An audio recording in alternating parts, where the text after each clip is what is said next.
देश भर के छोटे से शहरों में रहने वाले युवा अक्सर काम की तलाश में बड़े शहरों का रुख करते हैं। लेकिन ये जरूरी नहीं कि सभी को कामयाबी मिल जाए। कई लोग नाकाम होकर वापस अपने घरों को लौट जाते हैं। कुछ मेहनत मजदूरी करने लगते हैं और कुछ लोग ऐसे भी होते हैं जो गलत संगत में पड़कर जुर्म के रास्ते पर चल पड़ते हैं।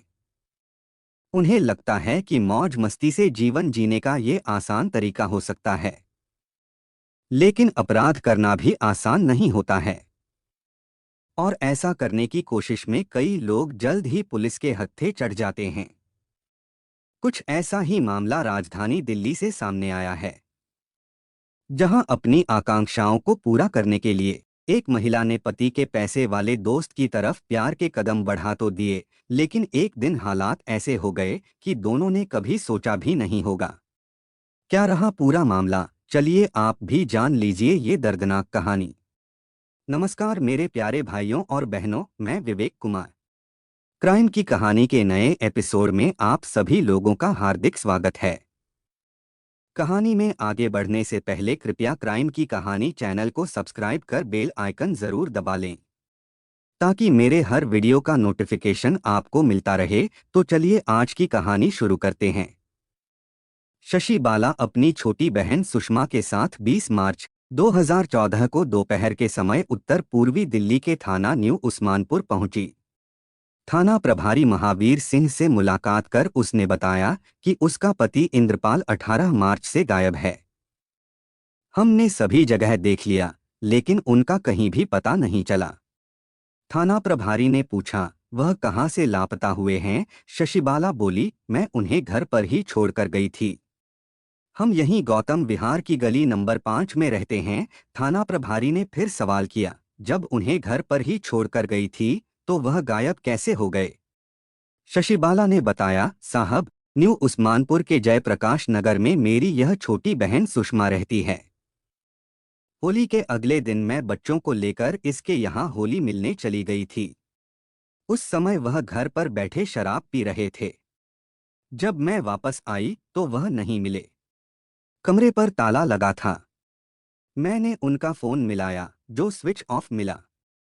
तब मैंने सोचा कि अपने यार दोस्तों के साथ कहीं खा पी रहे होंगे, क्योंकि ऐसा वह अक्सर करते रहते थे। लेकिन अब तक उनका कहीं पता नहीं चला तो मैं थाने आई हूँ। शशिबाला से बातचीत करने के बाद थाना प्रभारी ने उसके पति इंद्रपाल की गुमशुदगी थाने में दर्ज कराकर जांच हेड कांस्टेबल श्रीपाल को सौंप दिया। हेड कांस्टेबल श्रीपाल ने सबसे पहले दिल्ली के समस्त थानों में इंद्रपाल के हुलिया के साथ उसकी गुमशुदगी की सूचना वायरलेस से प्रसारित करा दिया। गौतम विहार का इलाका हेड कांस्टेबल श्रीपाल की बीट में ही आता था, इसलिए उन्होंने इलाके के लोगों से उसके बारे में छानबीन शुरू किया। इसमें उन्हें पता चला कि वह यार दोस्तों के साथ शराब पीने का शौकीन था। हेड कांस्टेबल श्रीपाल को यह भी जानकारी मिली कि इंद्रपाल ने 2 कमरे किराए पर ले रखे थे, जिनमें से एक कमरा उसने टिंकू नाम के युवक को दे रखा था। इंद्रपाल उसके साथ भी खाता पीता था। इंद्रपाल के गायब होने के बाद टिंकू भी लापता था। उसके कमरे पर भी ताला लटका मिला। हेड कांस्टेबल श्रीपाल ने जो जांच की थी वह सब थाना प्रभारी को बता दिया। एक की जगह 2 लोग गायब थे, इसलिए थाना प्रभारी को यह मामला संदिग्ध लगा। उन्होंने यह जानकारी अपने उच्चाधिकारियों को दे दिया। डीसीपी के निर्देश पर एसीपी अमित शर्मा के नेतृत्व में एक पुलिस टीम बनाई गई, जिसमें थाना प्रभारी Mahavir Singh, inspector Jitendra Singh, SI Pankaj Tomar, head constable Shripal, Pradeep Sharma, constable Anil Kumar, Sonu Rathi, Sachin Khokhar आदि को शामिल किया गया। पुलिस टीम सबसे पहले गौतम विहार में उस कमरे पर गई जहां इंद्रपाल और टिंकू रहते थे। पड़ोसियों ने बताया कि वे दोनों मंगलवार यानी 18 मार्च से दिखाई नहीं दिए हैं।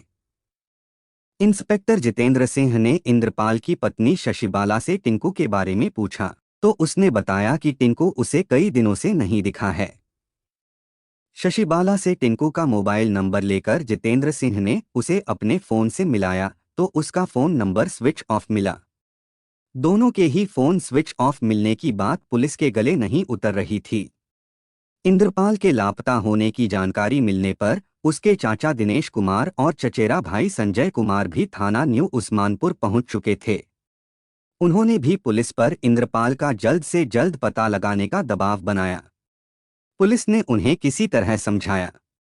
जो दो लोग गायब थे, पुलिस के पास उनके केवल फोन नंबर थे और वे भी बंद थे। इसके अलावा पुलिस के पास ऐसी कोई चीज नहीं थी जिससे उन दोनों के बारे में कुछ पता चल सके।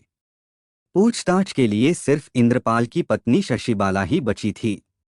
इंस्पेक्टर जितेंद्र सिंह ने शशिबाला से मालूमात किया तो उसने वही बातें उनके सामने दोहरा दिया जो पहले थाना प्रभारी को बताई थीं। इंस्पेक्टर जितेंद्र सिंह उससे पूछताछ कर रहे थे तो शशिबाला बोली, साहब, अब मैं अपने गांव जाना चाहती हूं। मैंने पति की गुमशुदगी की जो सूचना दर्ज कराई थी उसे वापस लेना चाहती हूं। मैं पुलिस के किसी लफड़े में नहीं पड़ना चाहती। वह कहीं गए होंगे, अपने आप घर लौट आएंगे। शशिबाला हापुड़ के पटना मुरादपुर गांव की रहने वाली थी। शशिबाला के मुंह से यह बात सुनकर जितेंद्र सिंह चौंके कि पता नहीं यह कैसी औरत है जो पति के गुम हो जाने के बाद भी इस तरह की बातें कर रही है। उसने एक बार भी पुलिस से यह नहीं कहा कि उसके पति का जल्द पता लगाया जाए। पति के गायब होने पर जिस तरह कोई महिला परेशान हो जाती है, ऐसी कोई परेशानी शशिबाला के चेहरे पर नहीं दिख रही थी। वह एकदम सामान्य थी। इससे इंस्पेक्टर जितेंद्र सिंह को उस पर शक होने लगा। बहरहाल उन्होंने उस समय तो उससे कुछ नहीं कहा, लेकिन उसकी गतिविधियों पर नजर रखने के लिए हेड कांस्टेबल श्रीपाल को लगा दिया। 23 मार्च को शशिबाला, उसकी बहन सुषमा, बहनोई विक्रम फिर थाने आए। इंद्रपाल के रिश्तेदार भी उस समय थाने में ही थे। तभी सुषमा ने इंस्पेक्टर जितेंद्र सिंह को बताया, सर, कल रात शशिबाला उसके कमरे पर थी। रात करीब 8 बजे टिंकू भी उसके घर आया था। टिंकू ने शशिबाला से अलग में बात की थी। शशिबाला से बात करके वह चला गया था। उसके चले जाने के बाद मैंने शशिबाला से पूछा तो उसने मुझे बताया कि टिंकू ने उससे कहा था कि वह पुलिस के पास चक्कर लगाने के बजाय अपने गांव चली जाए। इंद्रपाल अपने आप लौट आएगा। सुषमा ने आगे कहा, सर, मुझे टिंकू पर शक हो रहा है। आखिर वह इस तरह की बातें क्यों कर रहा है? इंद्रपाल जब टिंकू का दोस्त था तो इस परेशानी में उसे हमारा साथ देना चाहिए था, जबकि वह इधर उधर घूमता फिर रहा है। सुषमा ने जैसे ही यह बात पुलिस से कही तो पास में खड़ी शशिबाला उसके कान में फुसफुसाते हुए बोली, तुझे यह बात यहाँ कहने की क्या जरूरत थी? चूंकि जिस दिन से इंद्रपाल गायब था उसी दिन से उसका दोस्त टिंकू भी गायब था। पुलिस को टिंकू की भी तलाश थी। उसके बारे में भी पुलिस को पता नहीं चल रहा था। इंस्पेक्टर जितेंद्र सिंह ने सोचा कि कल जब टिंकू शशिबाला से मिला था तो उसे यह बात पुलिस को बता देनी चाहिए थी, लेकिन उसने ऐसा नहीं किया। दूसरे सुषमा ने टिंकू वाली बात पुलिस को बताई तो शशिबाला उसके कान में खुसर-फुसर क्यों कर रही थी? इसका मतलब यह हुआ कि शशिबाला और टिंकू की इस बीच फोन पर भी बातचीत होती रही होगी।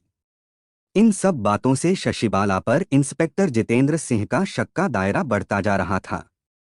पहले तो पुलिस यही समझ रही थी कि इंद्रपाल के साथ टिंकू भी गायब है, लेकिन अब यह बात साफ हो चुकी थी कि टिंकू कहीं और रह रहा है। वह कहाँ रह रहा है, इस बात को शशिबाला जरूर जानती होगी। इसलिए इंस्पेक्टर जितेंद्र सिंह ने शशिबाला से ही टिंकू के बारे में पूछताछ किया तो उसने साफ साफ कह दिया कि उसे नहीं पता कि अब वह कहाँ रह रहा है। जिस समय पुलिस शशिबाला से पूछताछ कर रही थी, सुषमा भी वहीं थी। तभी सुषमा के फोन की घंटी बजी।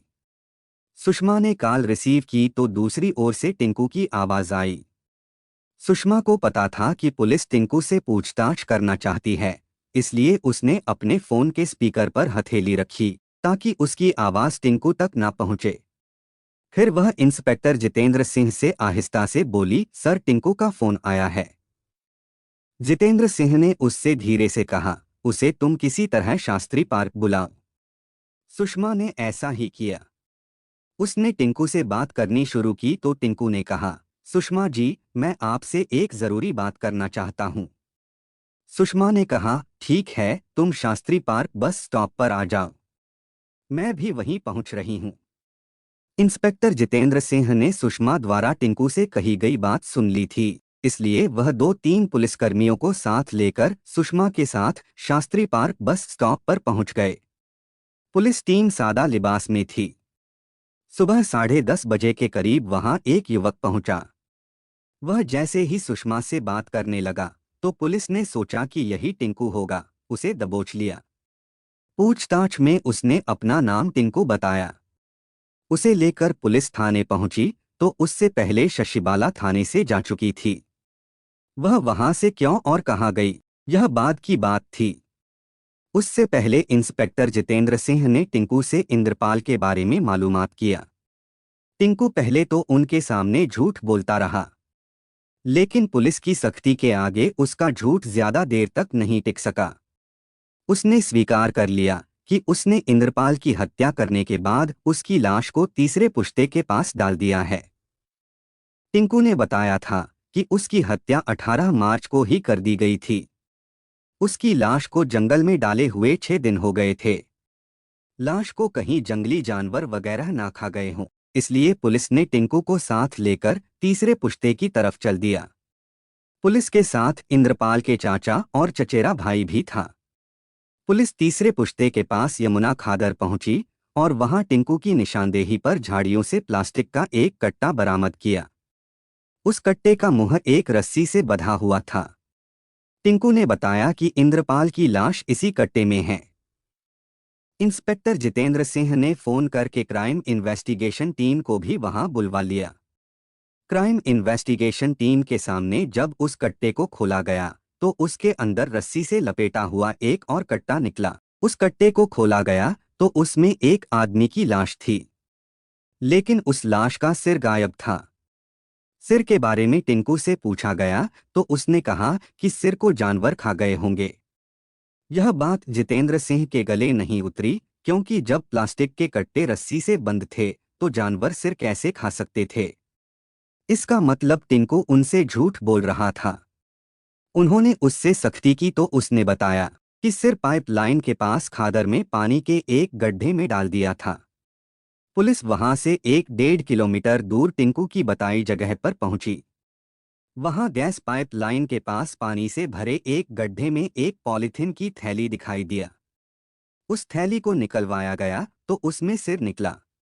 सुषमा और इंद्रपाल के रिश्तेदारों ने उसकी पहचान इंद्रपाल के सिर के रूप में किया।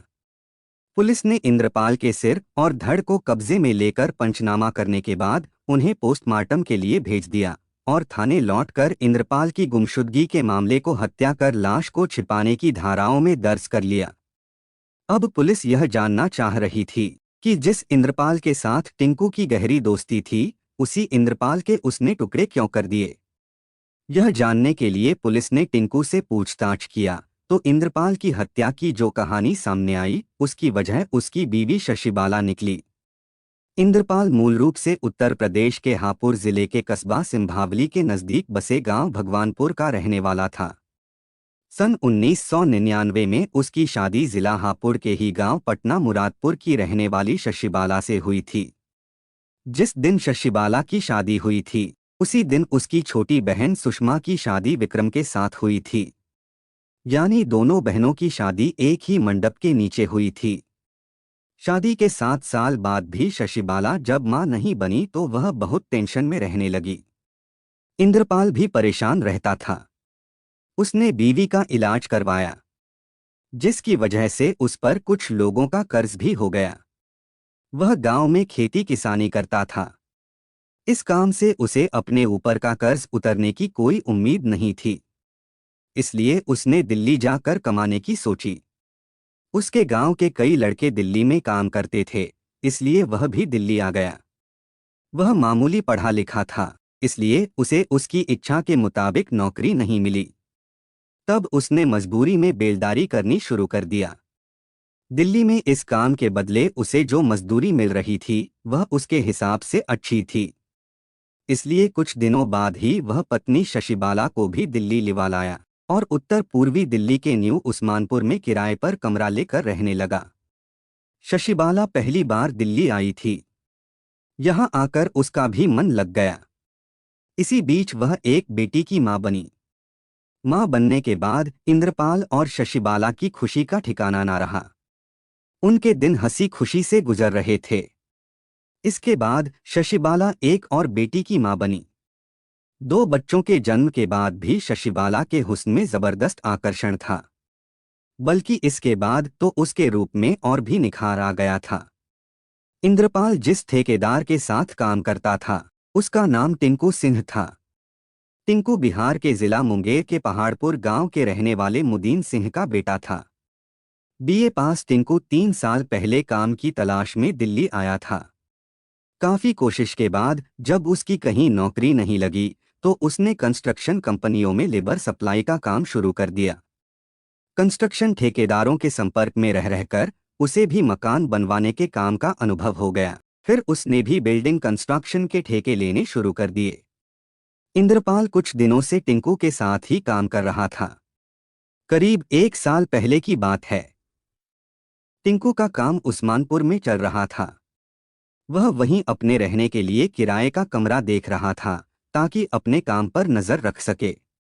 किराए के कमरे के बारे में उसने इंद्रपाल से बात किया। इंद्रपाल न्यू उस्मानपुर के गौतम विहार में पवन शर्मा के यहाँ रहता था। उसने 2 कमरे किराए पर ले रखे थे। उसने टिंकू से कहा, मेरे पास 2 कमरे हैं, चाहो तो तुम उनमें से एक कमरा ले सकते हो, एक में मेरा परिवार रह लेगा। टिंकू जब उसका कमरा देखने गया तो इंद्रपाल ने अपनी बीवी को बताया कि यह हमारे ठेकेदार हैं और इन्हें हमारा कमरा पसंद आ गया तो यह यहीं रहेंगे। ठेकेदार के घर आने पर शशिबाला ने उसकी जमकर खातिरदारी किया। 29 साल का टिंकू शशिबाला की मेहमान नवाजी से बहुत प्रभावित हुआ। उसे इंद्रपाल का कमरा भी पसंद आ गया तो अगले दिन से वह वहां रहने लगा। टिंकू कमरे पर अकेला रहता था। उसकी आमदनी अच्छी थी, इसलिए वह जी खोलकर पैसे खर्च करता था। चूंकि शशिबाला बराबर वाले कमरे में रहती थी, इसलिए उसकी बेटियों के लिए वह अक्सर खाने पीने की चीजें लाता रहता था, जिसकी वजह से दोनों बच्चियां उससे घुल मिल गई थीं। कभी कभी वह शराब पीता तो इंद्रपाल को भी अपने कमरे पर बुला लेता था। फ्री में शराब मिलने पर इंद्रपाल की भी मौज आ गई थी। इंद्रपाल जो कमाता था उससे उसके घर का गुजारा तो हो जाता था, लेकिन वह बीवी बच्चों की फरमाइशें पूरी नहीं कर पाता था। जबकि टिंकू बहुत ठाठ बाट से रहता था। 32 साल की शशिबाला की भी कुछ ख्वाहिशें थीं। पति की कमाई से उसे ख्वाहिशें पूरी होती नजर नहीं आ रही थीं। इसलिए उसने अपने कदम टिंकू की तरफ बढ़ा दिए। टिंकू जवान और अविवाहित था। अनुभवी शशिबाला ने अपने हुस्न के जाल में उसे जल्द ही फांस लिया। उन दोनों के बीच अवैध संबंध बन गए। यह करीब 1 साल पहले की बात है। अपनी उम्र से छोटे टिंकू के साथ संबंध बन जाने के बाद शशिबाला को अपना 40 वर्षीय पति बासी लगने लगा। अब वह उसमें ज्यादा दिलचस्पी नहीं दिखाती थी। इंद्रपाल सुबह का घर से निकलने के बाद शाम को ही लौटता था, जबकि टिंकू का जब मन होता घर आ जाता था। मौका मिलने पर वे अपनी हसरतें पूरी कर लेते थे। इस तरह दोनों का यह खेल चलता रहा। टिंकू अब शशिबाला को आर्थिक सहयोग भी करने लगा था। इसके अलावा वह उसके पसंद के कपड़े आदि भी खरीदवा देता था। शशिबाला भी उसकी खूब सेवा करती थी। पत्नी की बेरुखी को इंद्रपाल समझ नहीं पा रहा था। वह पत्नी से इसकी वजह पूछता तो वह उल्टे उस पर झुंझला जाती थी। तब इंद्रपाल उसकी पिटाई कर देता था। अगर उस समय टिंकू घर पर होता तो बीच बचाव कर देता, और नहीं होता तो शशिबाला को वह जमकर धुन डालता था। पति द्वारा आए दिन पिटने से शशिबाला आजिज आ चुकी थी। उसकी समझ में नहीं आ रहा था कि उसे पति की पिटाई से कैसे निजात मिले। टिंकू के सामने उसकी प्रेमिका की पिटाई हो, यह बात उसे अच्छी नहीं लगती थी। शशिबाला चाहती थी कि वह हमेशा टिंकू के साथ ही पत्नी की तरह रहे, लेकिन इंद्रपाल के होते हुए ऐसा मुमकिन नहीं था। इस बारे में उसने टिंकू से भी बात की तो टिंकू ने उसे भरोसा दिलाया कि समय आने दो, सब कुछ ठीक हो जाएगा। शशिबाला जानती थी कि टिंकू जो कहता है उस काम को पूरा जरूर कर देता है। इसलिए उसे विश्वास था कि वह पति से छुटकारा दिलाने का कोई ना कोई रास्ता जरूर निकाल लेगा। होली के मौके पर टिंकू ने इंद्रपाल के बीवी बच्चों पर खूब खर्च किया। खाने पीने के सामान के अलावा उसने बच्चों को भी रंग और उनकी पसंद की पिचकारियां दिलवाईं। बड़ी हंसी खुशी से त्योहार मनाया। इंद्रपाल को भी जमकर शराब पिलाई। 18 मार्च 2014 को इंद्रपाल का नशा उतरा तो किसी बात को लेकर उसकी पत्नी से कहासुनी हो गई। उस समय दोनों बेटियां छत पर खेल रही थीं। दोनों के बीच झगड़ा बढ़ा तो इंद्रपाल ने उसकी पिटाई करनी शुरू कर दिया। इत्तफाक से टिंकू उस समय कमरे पर ही था। शोर शराबा सुनकर टिंकू वहां पहुंच गया। उसने जब इंद्रपाल को रोकना चाहा तो इंद्रपाल ने उल्टे उसे ही झटक दिया। इस पर टिंकू को भी गुस्सा आ गया। उसने इंद्रपाल को जोर से धक्का दिया तो इंद्रपाल का सिर दीवार से टकरा गया। दीवार से सिर टकराने पर इंद्रपाल बेहोश होकर नीचे गिर गया। यह देखकर टिंकू और शशिबाला घबरा गए। उन दोनों ने सोचा कि इंद्रपाल शायद मर चुका है। शशिबाला ने टिंकू से कहा, अब सब कुछ तुम्हें ही संभालना है, मैं अभी अपनी बहन सुषमा के घर जा रही हूँ। जब काम हो जाए तो फोन कर देना। इंद्रपाल को ठिकाने लगाने का टिंकू के पास इससे अच्छा मौका नहीं था। उसने उसी समय दोनों हाथों से उसका गला घोंट दिया। इसके बाद इंद्रपाल का शरीर ठंडा पड़ता गया। इंद्रपाल की हत्या के बाद उसके सामने इस बात की समस्या यह थी कि लाश को ठिकाने कहाँ लगाएं। तब तक शशिबाला दोनों बेटियों को लेकर वहां से 200 मीटर दूर जयप्रकाश नगर में रहने वाली सुषमा के यहाँ चली गई थी। कुछ देर सोचने के बाद टिंकू ने नांगलोई के चंदन विहार में रहने वाले अपने दोस्त संदीप को फोन करके कहा, यार संदीप, इस समय मैं एक बड़ी मुसीबत में फंस गया हूँ। तू इसी समय मेरे कमरे पर आ जा। 23 वर्षीय संदीप भी मूल रूप से टिंकू के ही गांव का रहने वाला था। वह 3 साल पहले ही दिल्ली आया था। फिलहाल वह टिंकू के साथ ही राजमिस्त्री का काम कर रहा था। दोस्त टिंकू की परेशानी की बात सुनकर संदीप तुरंत अपने कमरे से निकल गया और रात करीब 8 बजे टिंकू के कमरे पर पहुंच गया। उस समय तक टिंकू लाश को ठिकाने लगाने के लिए बाजार से गड़ासा और प्लास्टिक के कुछ खाली कट्टे, रस्सी खरीद लाया था। संदीप कमरे पर पहुंचा तो टिंकू ने कहा, यार, यह अपनी पत्नी से झगड़ रहा था। मैंने बीच बचाव किया तो इसका सिर दीवार से लग गया और इसका काम तमाम हो गया। अब यह मुसीबत गले पड़ी है तो इसे ठिकाने लगाना भी जरूरी है। इसी के लिए मैंने तुझे बुलाया है। ऐसी मुसीबत से बाहर निकालने में संदीप ने उसका साथ देने की हामी भर दिया। टिंकू ने इंद्रपाल की लाश ठिकाने लगाने की योजना पहले ही बना रखी थी। उसी योजना के अनुसार उसने सबसे पहले गड़ासे से इंद्रपाल की गर्दन काटकर धड़ से अलग किया। सिर को उसने एक बड़ी सी पॉलीथिन थैली में रख लिया। धड़ को प्लास्टिक के कट्टे में भरकर कट्टे को रस्सी से अच्छी तरह लपेट दिया।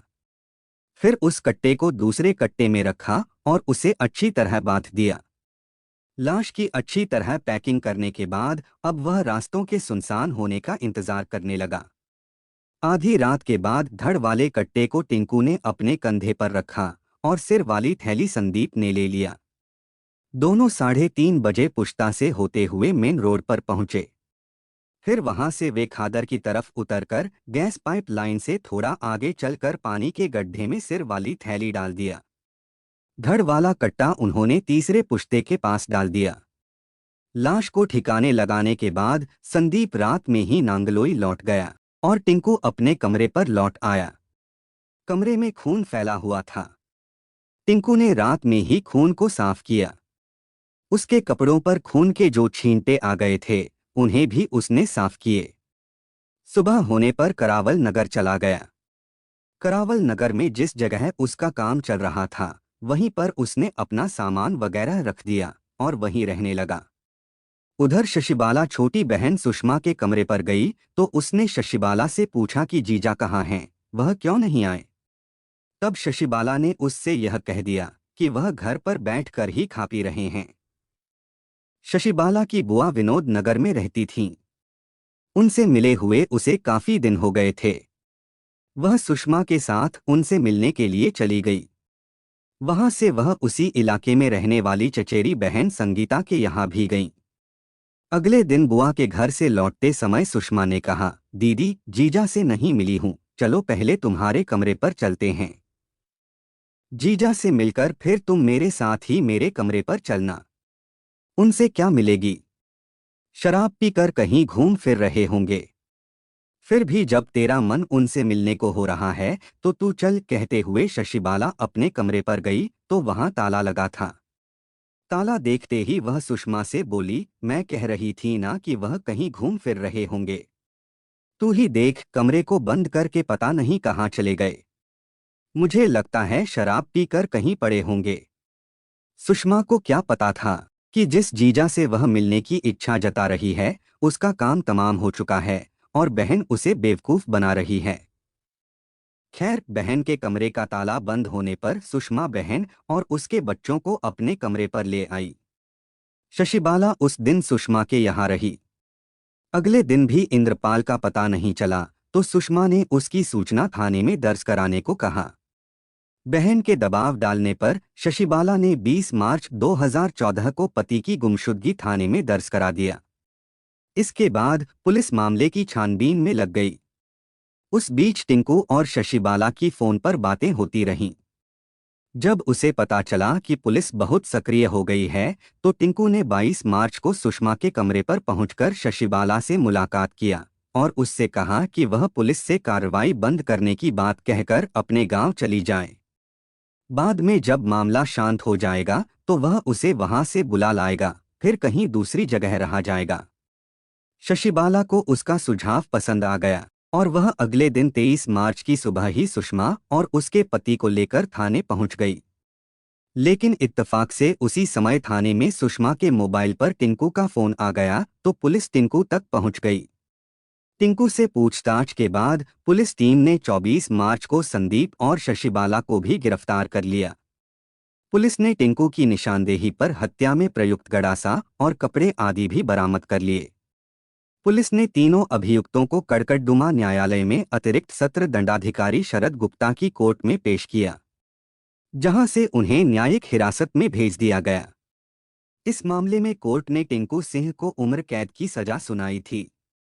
कहानी को लास्ट तक सुनने के लिए आपका धन्यवाद। इस कहानी के बारे में अपनी राय कमेंट करके ज़रूर बताइएगा और ऐसी ही अपराध की सच्ची कहानियों के लिए हमारे चैनल क्राइम की कहानी को सब्सक्राइब कर लीजिए। कहानी को लाइक और शेयर ज़रूर करें। धन्यवाद।